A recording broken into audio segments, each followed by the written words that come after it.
We are live. Hey, everybody. Hope you guys are having starting off with an awesome week. It is Monday morning, and we are Agents Who Win. Todd Schroth and Daniel Betancourt here. We've missed a couple of weeks with you guys, but we're excited to come back. And we've got a cool topic about VAs, virtual assistants. That's right. We're just recovering from the turkey tryptophan high, and we're back though. So yes, VAs. Really? No. Yep, exactly. No, the leftovers. You see, that's true. Yes, turkey for weeks, and then we're going to be having that again coming up in 21 days or something, or 19 days. Yeah, get the next holiday thing going. Yes. So, wanted to talk about virtual assistants because it's a big topic right now, and one of our guys is hosting a class on Wednesday about top 10 things virtual assistants can do. I've had a VA for a short period. Daniel, you've had one for almost 5 years, and I wanted to just kind of ask you some questions. How did you find your VA? What got you the mode of going into a VA versus somebody in your office, and how did you keep them for so long? So the selection process, it was new to me because I had never had an assistant, and it was a pretty interesting process. The company that I used is 𝙑𝙬𝙧𝙩𝙪𝙖𝙡, and there are, over the years, more and more companies keep popping up offering VA services. Seems like I get messages in LinkedIn and Facebook with VA, and in my email, several of, at least it seems like one a day from somewhere. So anyway, lots of VAs out there. I think just the popularity of VAs has increased a lot. First time I ever heard of a VA was in the 4-Hour Workweek. When that book came out, I don't know, that was probably 10 years or more. It's probably 15 years old now. But first time I read about it, I thought, wow, that's pretty crazy the way it's described in there, just because it was kind of mind blowing to me. But here we are these years later, like they're so common. I was just reading on the website before going live with you that 𝙑𝙬𝙧𝙯 alone is helping like over 7,500 agents out there with virtual assistants. So that's the company that I chose. The prices are going to vary. Obviously, 𝙑𝙬𝙧𝙯, what they promote is that they train those that they hire, and it's kind of a coveted job, is my understanding, in the places that they operate. Whenever, I guess, these are hiring international employees to do work here in the United States. And, I guess for them, it's a more profitable endeavor. So if they can get their foot in the door with this kind of a job, then a lot of times it's they'll stay for as long as possible. But my VA personally, the process, I went to 𝙑𝙬𝙧𝙯. Actually, it was after the mastermind where you and I went to Georgia. That's when, that's right. Madonna. After that is when I started researching it. I went to 𝙑𝙬𝙧𝙯 and I started the process, spoke with a rep. They kind of walked me through the process, and then they give you a website where you can listen to videos, watch videos of lots of different assistants and kind of feel who you might have a connection with. But, while you're busy doing that, they send you a few recommendations. And I think the process prefers that you choose from the recommendations that they send you. But it's pretty cool. Everybody, basically, it's kind of virtual interviews where they're all just pitching why they would be a great assistant for the person that hires them. And you can watch those videos and make your decision. It also gives you like a DISC profile, if I remember correctly. It's been some years. So you can see how they score on the DISC profile, and you can make your decision from that point. So the VA that I hired back then, her name is Eva. She's in the Philippines, and she still is on the team. I think six years later. I think we just had our 6th anniversary recently. That's awesome. So let's start out with a question. What were you paying her 6 years ago, and kind of what has it graduated to today? So I think the starting price at the time was like $9.15 an hour is what you pay 𝙑𝙬𝙧𝙯. Okay. And then they have a split that they have worked out between them. So I'm not exactly sure what that is. And then at the end of each year, 𝙑𝙬𝙧𝙯 sends you an email kind of to give an assessment of their performance throughout the year. And it gives you some recommended raises, and it's about $1 an hour is normally what they recommend. So that's how my outdesk process tends to work. And Eva is with me on the team. She does all kinds of different activities. That's probably a question you're about to ask. Yeah. And over the years, it's changed because, at some point I hired a transaction coordinator. So then that took some responsibilities off of Eva. And, I switched from one brokerage to EXP, which, added new things for her to do. But it's been, she's been learning, and really she also helps the team. So I let the team know that if there's anything that they need real estate related, she can, because she's been helping me for so long, she pretty much knows how to do it all. Right. So if there's anything that they need, she can help. And if I'm out of town, she monitors my emails and voicemails and those kinds of things. And she can direct those emails and voicemails to someone else on the team to cover for me. That's perfect, like your right hand. So she was doing your transactions before, and then you hired a transaction coordinator. So she's kind of gotten out of that and into so she's kind of like your, I don't want to say operations manager, but kind of helps you keep everything rolling in the background. She's kind of a catch-all assistant for everything. She helps track deals on Follow Up Boss on our CRM.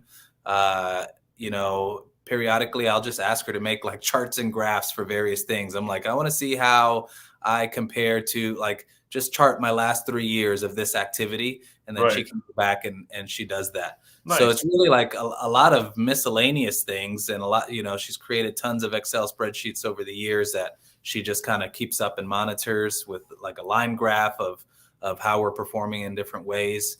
And most recently, what we've been working on is team onboarding and basically creating checklists for the agent, the team leader, and for her, different tasks that we have to complete when we hire new agents to the team. Right. Which is good, because it's somebody else that's accountable, because, otherwise you need somebody in the office. When you look at the hours you pay, or the rate per hour that they're getting, typically they're getting, of the $9.50 or $15 an hour, they're getting $3.50 to $4 an hour of that. And that's like a $30,000 to $35,000 a year job. When you get them up into the $6-7 an hour a year, that's, it's like somebody quoted me, it was like every dollar an hour is like $10,000 here in the US. What they're getting. So that's how the experience that person should be bringing to the table. Right. And just based, obviously, these companies are outsourcing these workers from countries where the income is much lower. So it's a huge service. Fiverr, for example, is another service. If you need just a little task here and there, or even a short-term task here and there, you can do that. A lot of the VA companies they're totally fine with, if you're just doing like a 1-month project or a 3-month project, you can hire them for that purpose. Yeah. And that's the good beauty of Fiverr. Now, I know my Outdesk, we've got one VA with them, and it was a 1-year contract. That's the only thing that's like, if you commit, you've got to make sure you're committed for the long term, whether you're going with my Outdesk or anybody else, because you're starting a livelihood of somebody. You're not just going there for contract work. If you want that route, you go Fiverr then, I guess, for it. Right. For little tasks, like one-off things, you can shoot them off to Fiverr. That's what I'll do, but haven't really tried Fiverr for anything kind of ongoing. But it's a service that they've recently started, like a subscription option, where if there's some task that you do on a regular basis, maybe it's once a month, and you can subscribe to that service for the period of time that you need it. Yeah, there's like we redid our logos, and we moved over to EXP, and then we changed our team names. We had to do the logo again. There's logo tournament. That was like contract type work that we would put out there. Right. A ton of different things. We started with the VAs. I've always been an in-office person, so it's been a struggle for me with the VAs, because one, I've got to manage them, and and I don't want to sit there and be doing the daily check-ins. So how do you work with Eva every day? Like, I guess keeping the continuity there, where you can't see her every day in the office next door to you. So my Outdesk has, they have technology. They have apps that you can hook up to your computer, essentially, where you can monitor what's on their screen, on a regular basis. You can just check in, and almost like a Ring doorbell, throughout the day, see what's going on their screen. I never use that app or subscribe to that app. So basically the understanding that Eva and I have is that sometimes a day will go by where she doesn't get many tasks from me at all. And then some days I bombard her with things. So what we've just worked out is that, you know, she responds to everything that I need. I just send it over, and I have realistic expectations. You know, I don't really expect, if I send her something, I don't necessarily expect it to be done within an hour. It's usually things that are not super urgent. If it's super urgent, then I'll do it, or a transaction coordinator will do it. But, you know, if it's something, I send this to you today, I'd like it back tomorrow. If I send this to you today, sometimes I'll say, can you have this project done by Friday? So things like that. No, that's good. It's you give her some deadlines and something to kind of work off of versus, you know, and is she working 40 hours a week for you, or she's contracted at 40 hours a week? I mean, no, we've always been contracted part-time, and Okay. So it's 20 hours a week. And she, you know, she's great about just being available when I need her. So if it's outside of her allotted work schedule, she will normally still help me out with whatever it is. So Cool. I'll just, you know, so my expectation is that she's not monitoring the email all day long, but if I need something outside of our typical work schedule, I'll send her a Facebook message, and she normally responds to whatever it is that I send her. And, you know, sometimes I'm late with getting her things on time, like videos. Sometimes I'll send, you know, we have where she creates my newsletter, something that you and I have talked about. Yeah. I'm supposed to have a newsletter to her on a certain day, and sometimes I get it to her after hours, and, you know, she still sends out the newsletter because she's awesome that way. Yeah, no, which is good. They're keeping up with your stuff, and I mean, I like that, because it's not just, all right, I'm in at 9, I'm out at 12. You know, they don't treat it like a job. They treat it like a, you know, career, I guess you can call it, or whatever you want to do. They just respect what's there, and you've had longevity, so that's good, even with a part-time employee. You know, 6 years. Right. And I've gotten her, you know, when in the beginning, I would recommend her to people who needed little assistance here and there. You know, doing it over, I don't know that I would do that, because could be a recipe for disaster. But I know that she's helping some other realtors, you know, in the background. You know, some are based on the recommendations that I gave. And then the reason why it's not a great idea is because then some will be based on the recommendations that those people gave to other people. And so it's something to consider and think about, you know, from the beginning. Yeah, no, it's smart. It's, you know, if you end up hiring somebody like you refer to me, we're going to be so busy that we need her full time. Sorry, Daniel, thanks for the recommendation, man. He was awesome, but we've got her now 40 hours. Sorry, man. Yeah. Well, that's why a lot of these, you know, you see a lot of these YouTube experts on that we follow. They have a team of VAs, and they're not like, hey, you know, use these people. They're great. They're doing all my stuff, because imagine what would happen at that point. Yeah, it's hire the company, not the people. I mean, so I just dove into the VA stuff a year ago, and we hired Jessica back in June of last year. And, you know, we're using Sphere Rocket for our VA services. And Sphere Rocket's run by Justin Nelson, who's here in the States, and has, I think he's employed almost 7,000 VAs. It's crazy. But the difference between like where you're at and what we're doing is we pay like a finder's fee, and then we pay them directly. So, you know, we started her out at $4 an hour, and, you know, she's doing great. So let's bump it up 50 cents. It's like, what, $100 a month. I mean, the beauty of the VAs is it's cheap, and for us, and to get the value of what they're bringing back. And I think when we were like this year, we got her to $5 an hour, and we're maybe $600 a month in all, you know, for 40 hours a week. But we know exactly what they're getting paid and how much is going to them. We did hire my outdesk for the transaction coordinator, because they have it all trained and everybody's done, you know, through their systems, like you said. You know, they've got them basically on contract basis. So we do have a 1-year commitment with her. Because we hired her, we got really busy. And then it's like, oh, wait, now we slowed down to averaging, you know, 25 pennies a month versus the 40 we were at. And then it was like, you know, now we've got to get back up to par. Otherwise, I mean, because we have in-office staff as well that handles our transactions, but it's somebody to help her in the background. Well, those, you know, Yeah, sorry to interrupt. Yeah. But for a transaction coordinating VA, if they don't have the workload that they had before, they can do other things. You know, they don't have to just do transaction coordinating. Maybe cross train them in other tasks.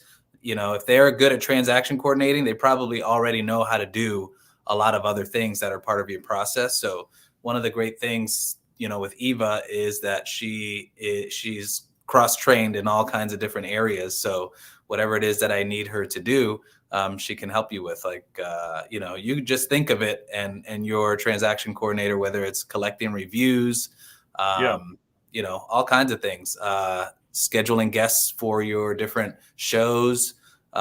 They are very capable, very smart, very organized, and so that's what I would recommend for those if you're giving them less transactions to coordinate. Yeah, well, play on words. You know, and I like that too, because it's like, as you slow down a little bit, like right now, we're not as busy as we were 4 months ago. So we could train them on other stuff or other deeper details of the transaction. So then the people in the office can work on higher dollar activities. And so it's like you appreciate the time that you're slowed down here, you know, to see what's there. But, you know, we just hired a VA for doing ISA calling as well.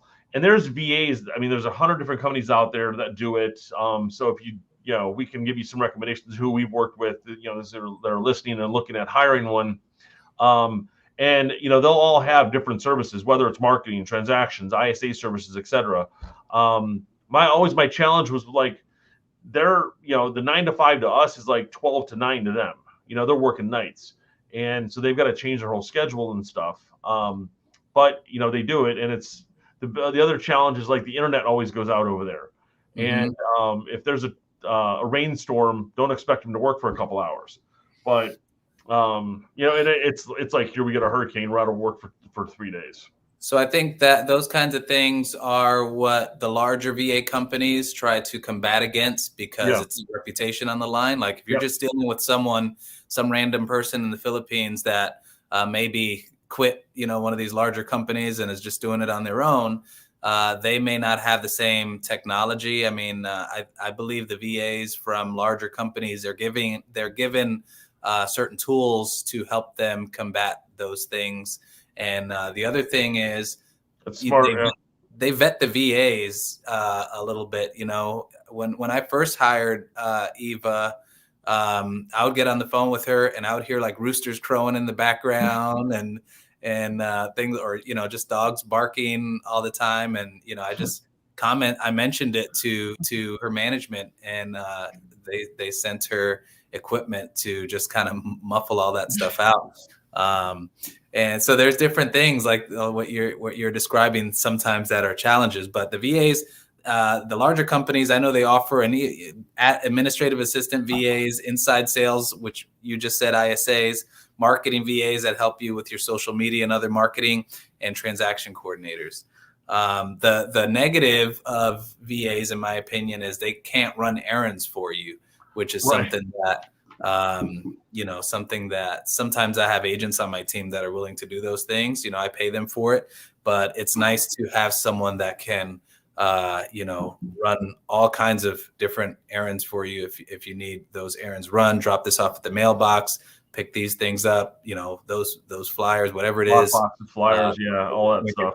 When you're doing events, things locally. So that's the drawback. And that's when having someone in person is much better.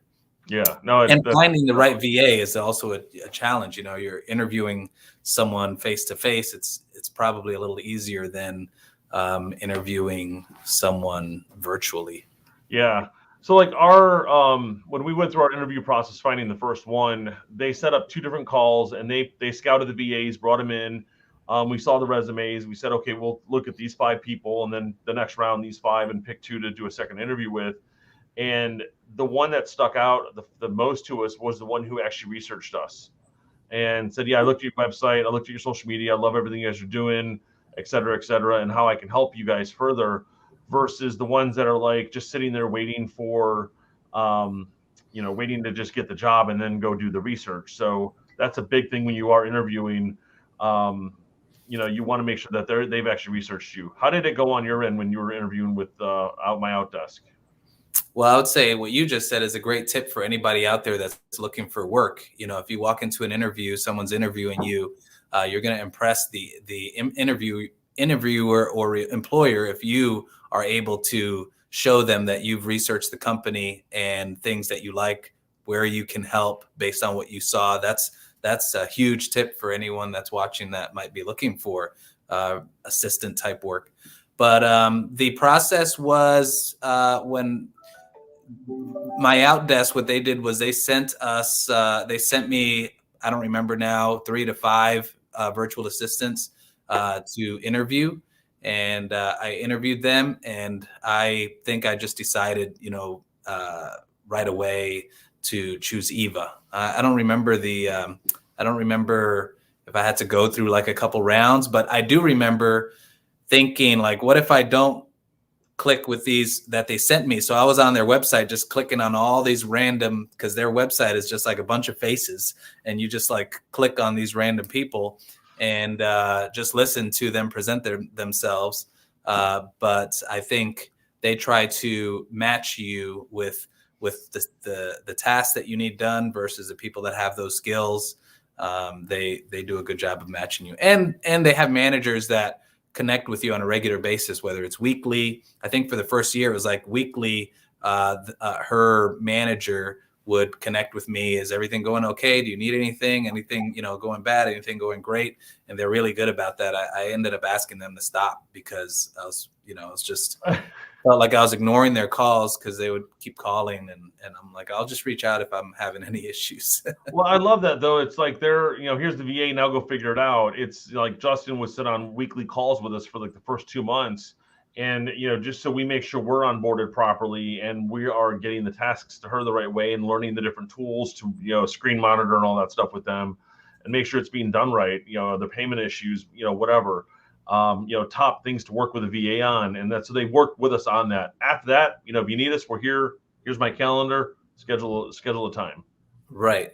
Yeah, it's nice once you're in sync with each other. It's a great addition to leverage your team's efforts. Yeah, no, for sure.